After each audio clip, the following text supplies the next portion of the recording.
Entrevista. Uma conversa inspiradora sobre os mais variados temas.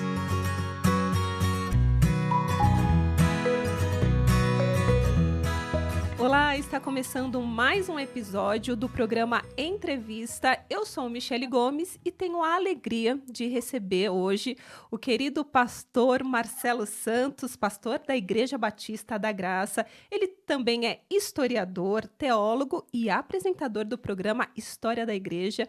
E muitos ouvintes já estão acostumados com ele, conhecem bem essa voz. Ele também é um dos professores do nosso curso básico de teologia, que está disponível lá no nosso canal do YouTube, youtube.com/RTM Brasil. Um conteúdo fantástico que você tem acesso, tudo de graça.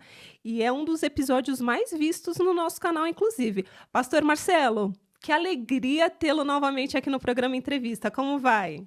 Olá, Michele, que bom estar aqui novamente. Obrigado pelo convite, pela honra. Uma alegria sempre estar com você, com os ouvintes da RTM. Sempre um privilégio poder compartilhar e desfrutar desse tempo tão especial com vocês aqui. Sem dúvida. E hoje, com um tema tão especial, falar sobre a Páscoa, parece até repetitivo a gente todo ano ter que voltar para a questão do resgate da verdadeira essência e o significado dessa data tão importante para nós. Mas gostaria de saber como que o senhor avalia, né, esse resgate, porque todo ano a gente tem que lembrar as pessoas sobre o verdadeiro significado da Páscoa. Michele, eu acho que é importantíssimo, né, separar um momento como esse. Eu dou os parabéns a você, a turma da produção e a RTM, por sempre, como diz o profeta, né, trazer à memória aquilo que pode nos dar esperança. Porque num mundo tão corrido, tão secularizado, né, esse feriadão, e esse ano de 2025, como é um feriadão mais prolongado, né, como segunda-feira, as pessoas correm com tantas coisas e passam batido como mais um feriado, né? Então, se lembra muito do famoso coelhinho da Páscoa, do chocolate, do bacalhau, a turma vai viajar porque o feriado é prolongado e se esquece da razão maior de tudo isso. Né? A razão maior é o resgate de trazer à memória o sacrifício de Cristo por nós na cruz do Calvário, o resgate do significado da Páscoa, que nada mais é do que a celebração da passagem, da libertação, da liberdade que Deus deu ao povo judeu. Isso vem para nós como cristãos no segundo momento, mas essa celebração da vida, da morte e da ressurreição de Jesus, da essência do que é a Páscoa, da liberdade que Deus nos dá em Jesus Cristo. Eu acho que isso é fundamental, a gente não deixar isso se perder. Mais um calendário, Jesus como mais um mito, né? Tem coelhinho da Páscoa, tem Papai Noel, e tem Jesus também, tem o negócio da Páscoa lá, não. Essa é uma questão central, e eu diria até que uma doutrina, um pensamento, uma ideia central do cristianismo ocidental, que é a ressurreição de Cristo comemorada na Páscoa. Muito bem.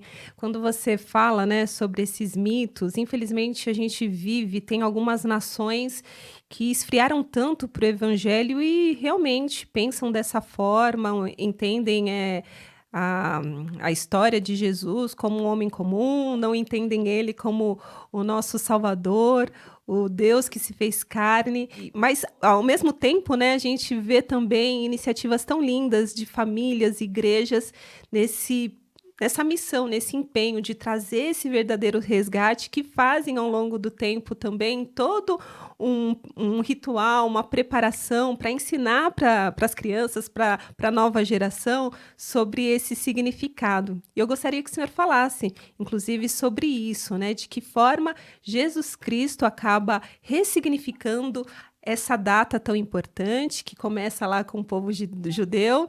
E já fazendo um spoiler, viu, pastor? Eu não sei se você chegou a assistir os 2 primeiros episódios da 5ª temporada do The Chosen.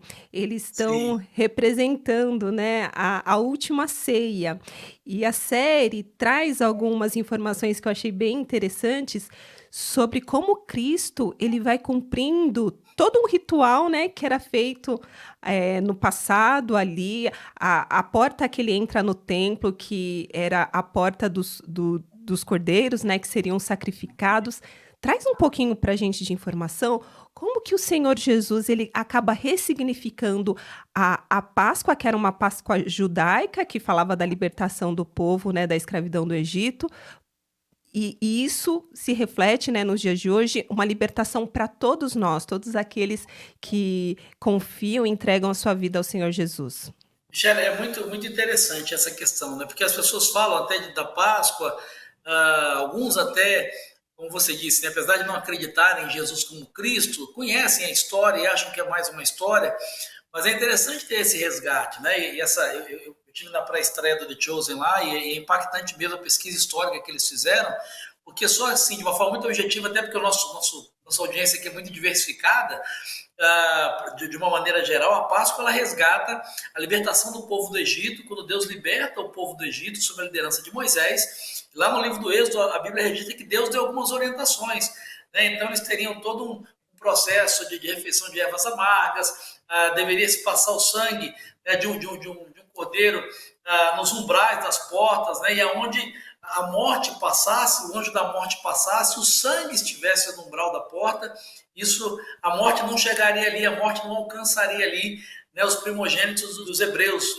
de uma forma muito simples, eu estou colocando aqui, mas é Sim. interessante que quando Jesus vem, ele vem como cumprimento definitivo disso que Deus havia estabelecido para o povo judeu, de uma certa forma, de uma maneira didática, para sinalizar e apontar para aquilo que aconteceria de uma forma definitiva em Jesus. É por isso que a Bíblia vai dizer que o João Batista ele tem o primeiro encontro dele com Jesus, ele está lá, qual é a declaração que João faz? Eis o Cordeiro de Deus, que tira o pecado do mundo. Né? Então, são esses elementos, por isso que Jesus é tratado como esse cordeiro sem defeito, os profetas vão falar sobre isso. Né? Desde lá da Páscoa, esse simbolismo, né, do cordeiro que é sacrificado, o sangue que é colocado no madeiro, né, no umbral da porta, que quando a morte passa pelo sangue do cordeiro, esse cordeiro sem defeito, a morte não tem poder. Quando João Batista olha para Jesus e diz eis o cordeiro, ele está sinalizando para esse fato de que Jesus vem como esse cordeiro, o único ser humano sem pecado, que, como diz o autor dos Hebreus, sofreu, foi tentado como nós fomos, passou por todas as provações, mas não cometeu pecado, e ao ser pendurado e morto numa cruz, que era de madeira, essa ideia do madeiro, o sangue dele foi derramado sobre a cruz. E essa analogia, a gente pode dizer, né, lá no Antigo Testamento, né, a Bíblia vai dizer, o Novo Testamento vai dizer que ele vence a morte. Né, ao vencer a morte, ao terceiro dia, ao ressuscitar, ele conquista a vitória sobre a morte, a vitória sobre o pecado. E simbolicamente, o que Jesus está trazendo para nós, o que isso significa para nós e para todos aqueles que creem nessa história, não como um mito, como uma fábula. Que o sangue de Cristo, o Cordeiro de Deus, que foi enviado para morrer e pagar o preço dos pecados de todos os seres humanos, ao ser derramado na cruz, ele é poderoso para pagar a dívida que havia do ser humano contra o próprio Deus. Então, quando a morte vem, o sangue de Jesus na cruz do Calvário, ele tem poder para vencer a morte, para perdoar o pecado, para dar uma nova vida, para dar esperança. Né? Por isso que o apóstolo Paulo escreve aquela poesia tão bonita, né, numa de suas cartas, tragada foi a morte, a sua vitória. Onde é que está a sua morte? Quem deu o seu ferrão, o seu aguilhão? Graças a Deus que nos dá a vitória por Cristo Jesus. E aí eu vou fazer o link com o João Batista, o Cordeiro de Deus. Então a Páscoa é isso, é olhar para a cruz vazia, né? E vazia por quê? Porque o nosso Cristo não está morto, pendurado, sofrido, ela está vazia, porque o sangue está lá no madeiro, foi derramado, mas ele foi sepultado, ao terceiro dia ressuscitou e está vivo, garantindo vida para todo aquele que crê. O sacrifício dele da cruz e na sua ressurreição ao terceiro dia. E quando a gente ouve, né, e relembra todo esse sacrifício, na própria ceia, ele traz o simbolismo do que estaria por vir.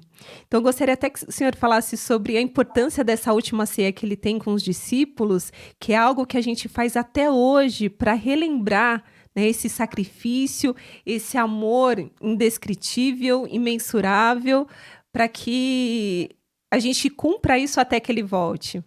Os evangelhos vão narrar, e Paulo apóstolo na carta aos Coríntios vai de uma forma didática explicar, né, quando Jesus na última ceia, quem não assistiu The Chosen, fica aí o spoiler, né, vale a pena, porque é muito forte isso, você se sente ali, né, o que a gente leu a vida inteira, mas Jesus se sente, o texto diz, né, a história diz, o texto bíblico diz, ele pega um pedaço de pão, né, dá para os seus discípulos e parte esse pão dizendo, isso aqui simboliza, ele representa o meu corpo, e vai ser partido por causa de vocês, assim como lá no Egito, houve uma refeição, foi na mesa, ao redor da mesa. E Jesus fez isso e deixou esse marco ao redor da mesa, que ele faz esse link com os discípulos, dizendo: olha, isso aqui simboliza o meu corpo que vai ser partido de uma forma definitiva por vocês. E aí o texto diz que ele pega um cálice com vinho, né, dá aos discípulos e diz: isso aqui simboliza o meu sangue. Lembra do cordeiro que eu falei lá? O meu sangue que vai ser derramado na cruz. E é interessante, né, ele diz, para perdão dos pecados. Que dos dois momentos, Paulo vai dizer isso, vai relembrar que o próprio Jesus afirmou e está registrado nos evangelhos. Ele diz, tanto com relação ao pão quanto com relação ao cálice, ele diz: façam isso em memória de mim. E aqui eu acho que é uma questão muito, muito forte, viu, Michele? Porque a ideia do feriado da Páscoa hoje é isso, é trazer a memória, é relembrar, ensinar para as novas gerações o sacrifício de Cristo na cruz do Calvário, o corpo dele partido. Toda vez que a gente participa da ceia do Senhor, é isso que nós estamos fazendo. Não é para receber nenhuma graça, é para celebrar e trazer a memória maior de todas as graças que poderemos receber. Foi o perdão dos nossos pecados, simbolizado pelo pão partido, pelo cálice derramado, né? E nós fazemos isso em memória do Senhor. Cristo é a verdadeira Páscoa, diz as Escrituras. Ele é a nossa Páscoa. Muito bem. Muita informação para pouco tempo, mas é impactante, tem tudo a ver com a nossa vida. Sem dúvida. Agora, eu gostaria de falar mais sobre o nosso papel, né? O corpo de Cristo, a Igreja de Cristo, diante desse desafio tão grande de trazer a memória, de resgatar o verdadeiro significado da Páscoa. Agora, uma mensagem para o nosso ouvinte, para cada um de nós, entendendo a missão a que cada um foi chamado, de que forma, né, qual que é o nosso dever diante dessa mensagem. Eu queria primeiro que o senhor contasse como que foi a sua experiência, quando o senhor entendeu o significado da cruz e a partir, né, dessa mensagem tão profunda e transformadora, decidiu fazer da sua vida, né, uma vida dedicada a proclamar essa verdade para tanta gente. Michele, assim, de uma maneira muito pessoal, eu tive uma experiência, eu sou criado numa família cristã, no lar cristão, mas os meus 12 anos aproximadamente tive uma experiência pessoal com Jesus. O que é a experiência pessoal com Jesus? Entender realmente o significado da cruz, entender o significado do preço que Jesus pagou na cruz, da ressurreição, da forma como ele venceu a morte, e que isso podia me dar sentido para a minha vida.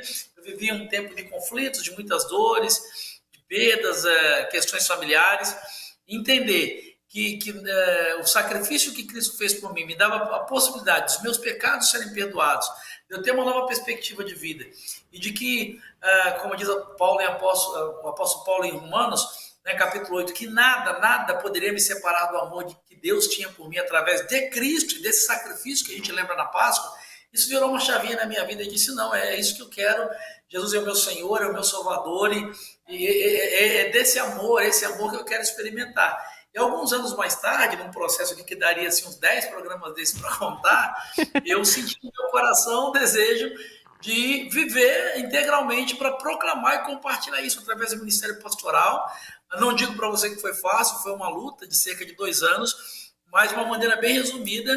Eu sou carioca de origem, vim para São Paulo participar de um retiro vocacional, e no último dia desse retiro, no último momento, quando eu achei assim, esse negócio não é para mim não, Deus não tem nada para mim, e aí o lugar onde eu estava, as pessoas encenaram uma peça de um missionário, Jim Elliot. Eu recomendo, quem não conhece, leia a biografia, a história dele, e no final da história dele, né, diziam, ele é alguém que dedicou a vida dele, abriu mão de muita coisa para proclamar a mensagem de Jesus, proclamar Cristo como esse Cordeiro Pascal, esse que dá razão à vida, enfim.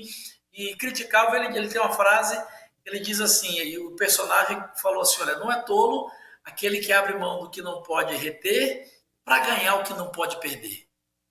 Isso entrou no meu coração e disse: é isso. Porque às vezes eu dizia: eu sou jovem e tal, e aí quando ele disse: não é tolo, você é tolo, você é pastor? Não é tolo. Aquele que abre mão do que não pode perder. Eu não posso abrir mão, eu não posso perder aquilo que Cristo fez por mim. De maneira nenhuma eu não quero perder.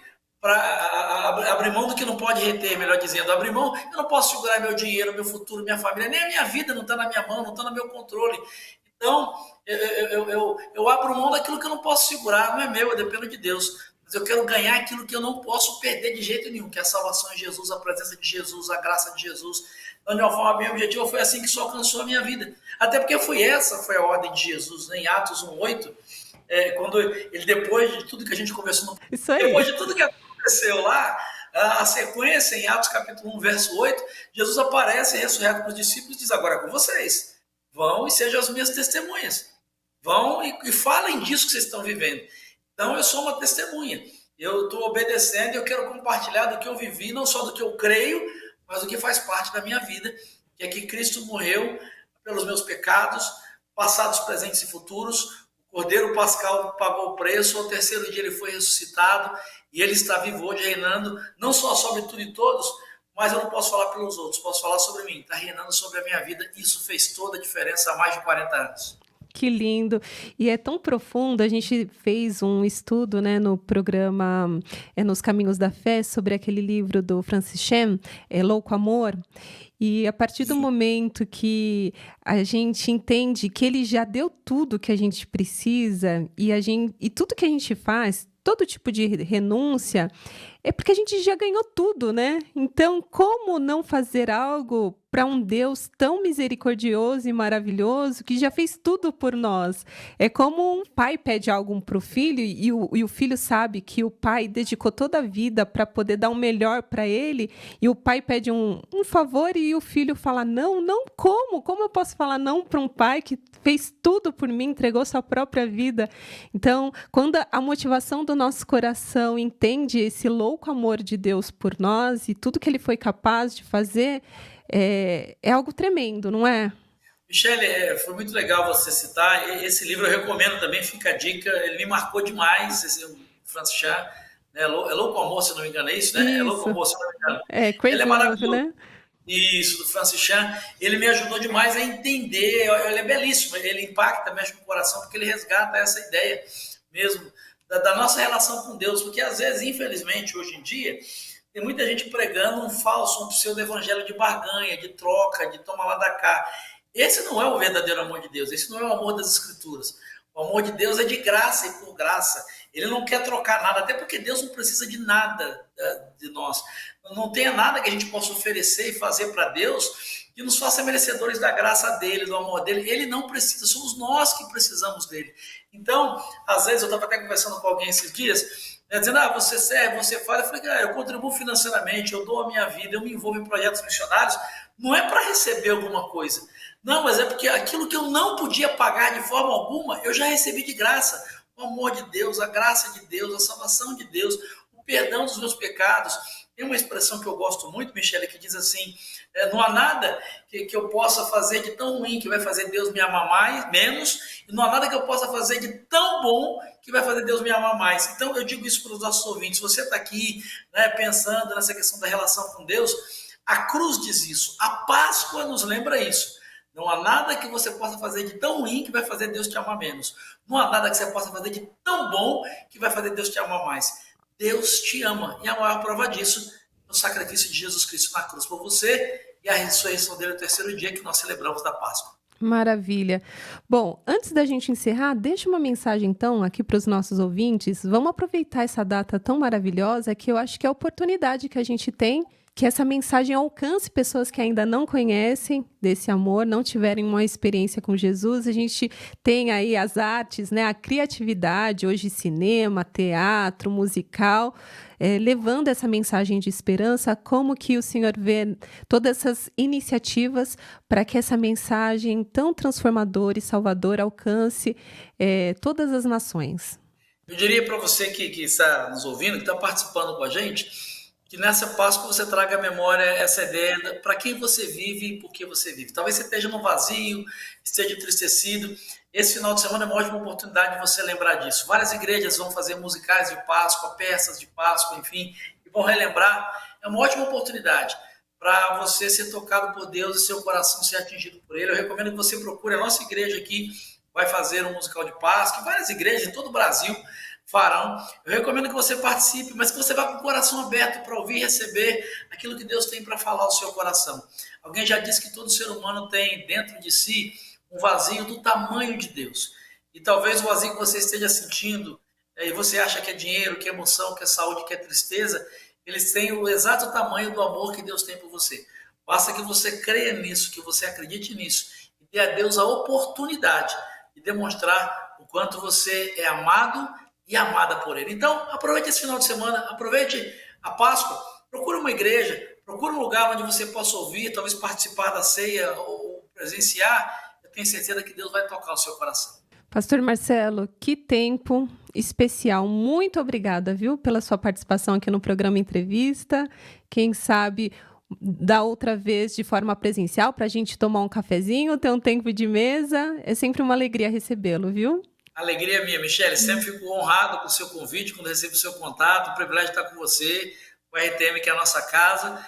E eu espero que em breve a gente possa estar juntos. Uma feliz Páscoa para você e para todos os ouvintes da RTM. Feliz Páscoa. A gente teve a alegria de conversar com o pastor Marcelo Santos, historiador, teólogo, pastor da Igreja Batista da Graça.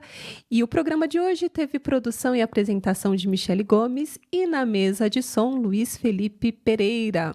Até o próximo Entrevista e uma feliz Páscoa. Você acabou de ouvir Entrevista. Realização Transmundial.